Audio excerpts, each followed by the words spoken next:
Anwar bukan sat kita. Dia baruah Israel Zionis. Aku menang mahkamah lah. Aku dibebaskan, dilepaskan tanpa membela diri. Panggil Anwar baruah Israel lah. Kan nak cakap apa? Engkau menang dekat mahkamah, Bapa Gomo.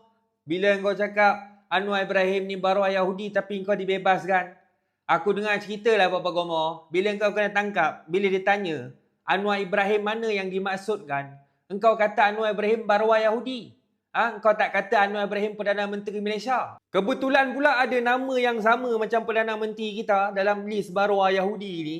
Memanglah engkau boleh lepas Gomo. Anwar Ibrahim ni dah cerita lama dah dalam isu ni. Beliau menyebut saya ini anggota, bahkan orang besar, orang kanan Freemason. Jadi saya pun aneh juga. Ini kalau orang biasa cakap kempen-kempen yang tidak ada akhlak, yang tidak ada asas agama, itu lain. Jadi saya oleh demikian minta staf cari.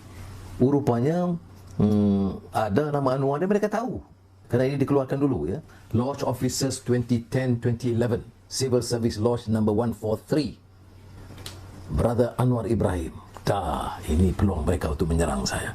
Itu kerja kurang cerdik. Cuba tengok gambar Anwar. Yang dikatakan Anwar Ibrahim ni siapa dia? Shirley and Brother Phil Conker, Nawal and Brother Anwar Ibrahim. Itu tahun 2006. Dia kata 2006 Anwar di Amerika Syarikat. Memang sahih. Aku cabar kau Gomo kalau kau ni anak jantan. Kalau kau nak kaitkan Anwar Ibrahim ni dengan Yahud, kau jangan sebut Anwar Ibrahim je. Kau sebut Anwar Ibrahim Perdana Menteri Malaysia. Kalau kau berani lah.